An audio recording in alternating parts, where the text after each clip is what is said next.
ವಿಚ್ಛೇದನವನ್ನ ಪಡೆದಿದ್ದೀವಿ. So ಹಾಗೆ next point ನಾನು ಮಾತಾಡಬೇಕು ಅಂತ ಹೇಳಿದ್ರೆ ವದಂತಿಗಳ ಬಗ್ಗೆನೆ ಮೇನ್ ಆಗಿ ಮಾತಾಡಬೇಕಾಗಿದೆ. ಅದಕ್ಕಿಂತ ಮುಂಚೆ ನಿವಿ ಅವ್ರು ಆಡಾದ್ಮೇಲೆ ನಾನು ಮಿಕ್ಕಿದೊಂದಷ್ಟು ಪಾಯಿಂಟ್ಸ್ ಗಳನ್ನ ಮಾತಾಡ್ತೀನಿ.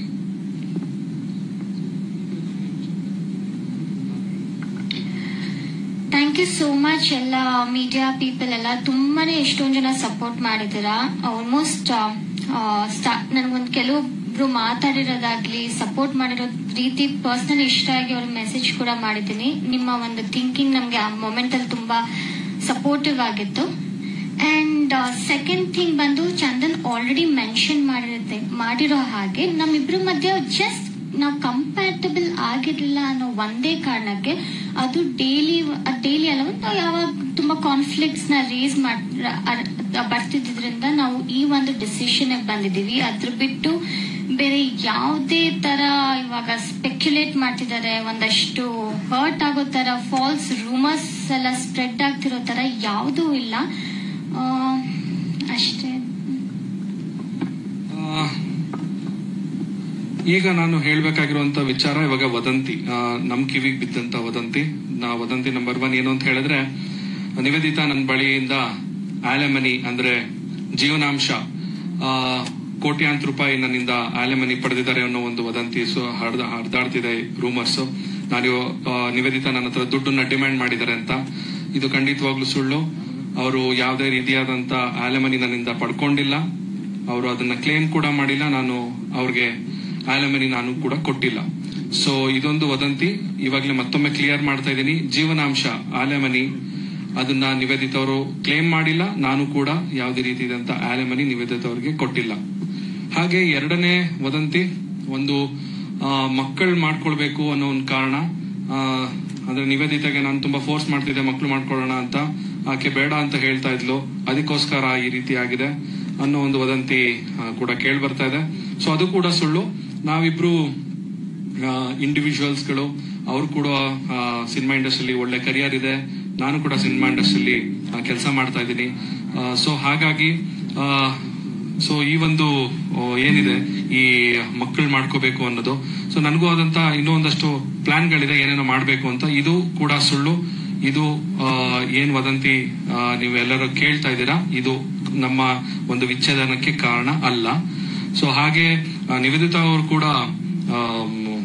ಕೂಡ ಚೆನ್ನಾಗಿ ದುಡಿತಾ ಇದ್ದಾರೆ, ಸಿನಿಮಾ ಇಂಡಸ್ಟ್ರಿ ಚೆನ್ನಾಗಿ ಅರ್ನ್ ಮಾಡ್ತಾ ಇದ್ದಾರೆ. ಅವರು ಕೂಡ ಇಂಡಿಪೆಂಡೆಂಟ್ ವುಮೆನ್. ಅವರು ಯಾರ ಮೇಲೂ ಡಿಪೆಂಡೆಂಟ್ ಆಗಿಲ್ಲ.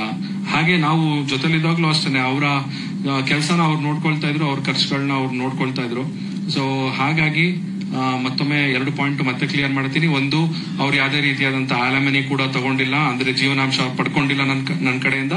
ಹಾಗೆ ಇನ್ನೊಂದು, ಮಗು ಮಾಡ್ಕೊಳ್ಳುವಂತ ಒಂದು ಕಾರಣ ಏನಿದೆ ಅದು ಕೂಡ ಸುಳ್ಳು. ಹಾಗೆ ಇನ್ನ ಈ ಒಂದು ಮೇನ್ ವಿಚಾರ ನಾನು ಹೇಳ್ಬೇಕು ಅಂತ ಹೇಳಿದ್ರೆ, ಒಬ್ಬ 3ನೇ ವ್ಯಕ್ತಿಯನ್ನ ನಿವೇದಿತಾ ಅವ್ರ ಜೊತೆ ಹೆಸರಿಗೆ ಸೇರಿಸಿ ಅವ್ರಿಗೆ ಸಂಬಂಧ ಕಲ್ಪಿಸ್ತಾ ಇರೋದು ಎಲ್ಲೋ ಒಂದ್ ಕಡೆ ನನಗೂ ಕೂಡ ಮನಸ್ಸಿಗೆ ತುಂಬಾನೇ ಬೇಜಾರಾಗ್ತದೆ. ಯಾಕಂತ ಹೇಳಿದ್ರೆ ಆ ವ್ಯಕ್ತಿ ಮನೆಗೆ ನಾನು ಕೂಡ ಸಾಕಷ್ಟು ಬಾರಿ ಹೋಗಿದ್ದೀನಿ. ಅವರ ಮನೆಯಲ್ಲಿ ನಡೀತಿದ್ದಂತಹ ಫ್ಯಾಮಿಲಿ ಫಂಕ್ಷನ್ ಗಳಿಗೆ ನಾನು ಕೂಡ ತುಂಬಾ ಅಟೆಂಡ್ ಆಗಿದ್ದೀನಿ. ಅವರು ತುಂಬಾ ಒಳ್ಳೆ ಫ್ಯಾಮಿಲಿ ಅವರು. ಅಂಡ್ ಅವರ ಫ್ಯಾಮಿಲಿ ಫಂಕ್ಷನ್ ಅಂತ ಅಂದ್ರೇನೆ ನಮ್ಗೊಂಥರ ತುಂಬಾ ಖುಷಿ ಆಗೋದು. ಅವ್ರ ಮನೆಗೆ ಹೋದಾಗ ಅಷ್ಟೊಂದು ಜನನ ಸೇರಿಸಿ ಅವ್ರಿಗೆ ಊಟ ಹಾಕೋದಿರ್ಬೋದು, ಅವ್ರಿಗೆ ಒಂದು ಎಂಟರ್ಟೈನ್ಮೆಂಟ್ ಕೊಡೋದಿರ್ಬೋದು, ಆ ಕೆಲಸನೆಲ್ಲ ತುಂಬಾ ಮಾಡ್ತಾ ಇದ್ರು. ಸೊ ನಾನು ಕೂಡ ಸಾಕಷ್ಟು ಬಾರಿ ಆ ಕಾರ್ಯಕ್ರಮಗಳಿಗೆ ಹೋಗಿದ್ದೀನಿ, ನಾವಿಬ್ರು ಕೂಡ ಅವ್ರ ಜೊತೆಗೆ. ಸೊ ಆ ವ್ಯಕ್ತಿ ಜೊತೆ ನಿವೇದಿತಾ ಅವ್ರನ್ನ ಹೆಸರನ್ನ ಸೇರಿಸಿ ಇವ್ರಿಗೆ ಏನೋ ಒಂದು ಸಂಬಂಧ ಇದೆ ಅಂತ ಹೇಳ್ತಾ ಇರುವಂತ ಒಂದು ವಿಕೃತ ಮನಸ್ಥಿತಿ ಎಲ್ಲೋ ಒಂದ್ ಕಡೆ ನಾವು ಕನ್ನಡಿಗರಾಗಿ ನಾವು ಅದನ್ನ ಮಾಡಬಾರ್ದು, ನಮ್ಮ ಶೋಭೆಗೆ ಅಲ್ಲ ಅದು ಅಂತ ಹೇಳಕ್ ಇಷ್ಟಪಡ್ತೀನಿ. ಇದನ್ನ ನಾನು ಹೇಳೋದಕ್ಕಿಂತ ನಿವೇದಿತಾ ಅವರು ಅದ್ರ ಬಗ್ಗೆ ಮಾತಾಡಿದ್ರೆ ಚೆನ್ನಾಗಿರುತ್ತೆ ಅನ್ಸುತ್ತೆ. ಆಕ್ಚುಲಿ ಹೌದು, ನಂಗೆ ಆಕ್ಚುಲಿ ಅದ್ ನೋಡಿದಾಗ ಸ್ವಲ್ಪ ಬೇಜಾರಾಯ್ತು. ಯಾಕಂದ್ರೆ ನಾವು ಚಂದನ್ ಮೆನ್ಷನ್ ಮಾಡ್ದಂಗೆ ನಾವೆಲ್ಲ ಫ್ಯಾಮಿಲಿ ಫ್ರೆಂಡ್ಸ್, ನಾವು ಅವ್ರ ಫ್ಯಾಮಿಲಿ ಜೊತೆ ಹೋಗ್ತೀವಿ. ಇವನ್ ನಾವ್ ಏನಾದ್ರು ಫಂಕ್ಷನ್ ಇದ್ದಾಗ ನಮ್ನಷ್ಟೇ ಅಲ್ಲ ಎಲ್ಲಾರನ್ನೂ ಸೇರಿಸಿ ಫ್ಯಾಮಿಲಿ ಫಂಕ್ಷನ್ಸ್ ಎಲ್ಲ ಮಾಡ್ತಾರೆ. ಅವ್ರ ಜೊತೆ ಅವ್ರ ಫ್ಯಾಮಿಲಿ ಜೊತೆ ಒಳ್ಳೆ ಬಾಂಡಿಂಗ್ ಇದೆ ನನ್ಗೆ. ಪ್ರತಿ ವರ್ಷನೂ ಅವ್ರು ನನಗೆ ಬರ್ಡೇ ವಿಶ್ ಮಾಡ್ತಾರೆ, ನಾನು ಅವ್ರಿಗೆ ಬರ್ಡೇ ವಿಶ್ ಮಾಡ್ತೀನಿ. ಬಟ್ ಈ ವರ್ಷನೇ ಯಾಕೆ ಈ ತರ ಆಯ್ತು ಅದು ತುಂಬಾ ತಪ್ಪು ಆಕ್ಚುಲಿ ಅವ್ರಿಗೂ ಆದಂತ ಒಂದು ಫ್ಯಾಮಿಲಿ ಇರುತ್ತೆ, ಮಕ್ಳಿರತ್ತೆ. ಆ ಸೆಂಟಿಮೆಂಟ್ಸ್ ಜೊತೆ ಪ್ಲೀಸ್ ಹರ್ಟ್ ಮಾಡಬೇಡಿ.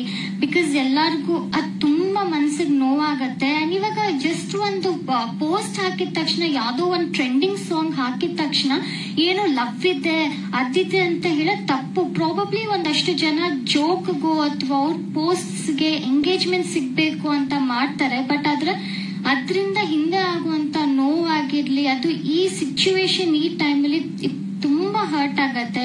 ಅವ್ರ ಫ್ಯಾಮಿಲಿಗೆ ಎಷ್ಟು ನೋವಾಗಿರ್ಬೋದು ಅದೆಲ್ಲ ನಾನು ಅವ್ರಿಗೆ ಇನ್ಫ್ಯಾಕ್ಟ್ ಕಾಲ್ ಮಾಡಿ ಕೇಳ್ದೆ. ಅವ್ರ ಜೊತೆ ಆಗಿರ್ಲಿ, ಅವ್ರ ವೈಫ್ ಜೊತೆನೂ ಕಾಲ್ ಮಾಡಿ ಕೇಳ್ದೆ, ಸೋ ಸಾರಿ ಈ ತರ ಬರ್ತಿದೆ, ಪ್ಲೀಸ್ ಬೇಜಾರ್ ಮಾಡ್ಕೋಬೇಡಿ, ಏನಾದ್ರೂ ಇಶ್ಯೂ ಇದ್ರೆ ಪ್ಲೀಸ್ ನಾನು ಕ್ಲಾರಿಫೈ ಮಾಡ್ತೀನಿ ಅಂದಾಗ ಅವರೇ ಹೇಳಿದ್ರು ತಲೆಗೆಲ್ಲ ಕೆಡಿಸ್ಕೋಬೇಡ ಅಂತ. ನಾನು ನಿಜವಾಗ್ಲೂ ಇಬ್ರು ಸೇರಿ ನನಗೆ ತುಂಬಾನೇ ಸಪೋರ್ಟ್ ಮಾಡಿದ್ರು. ಇವಾಗ ಏನಾದ್ರೂ ಒಂದ್ ಪೋಸ್ಟ್ ಹಾಕ್ತೀವಿ ಅಂತ ಅನ್ಕೊಳ್ಳಿ, ಸೂರ್ಯನ್ ಮೇಲೆ ಇವಾಗ ನಾನು ಸ್ಯಾಟಲೈಟ್ ಬಿಟ್ಟಿದ್ದೀನಿ ಅಂತ, ಹಂಗಂತ ನಂಬಲ್ಲ ಯಾರು. ಯಾಕಂದ್ರೆ ಇಟ್ಸ್ ಮ್ಯಾಡ್ನೆಸ್ ಅನ್ನೋ ಆತರ ಈ ತರ ಬೇಸ್ಲೆಸ್ ಆಗಿ ಏನು ಇಲ್ದೇ ಇರೋದೆಲ್ಲ ಹೇಳಿದ್ರೆ ತುಂಬಾ ಹರ್ಟ್ ಆಗತ್ತೆ.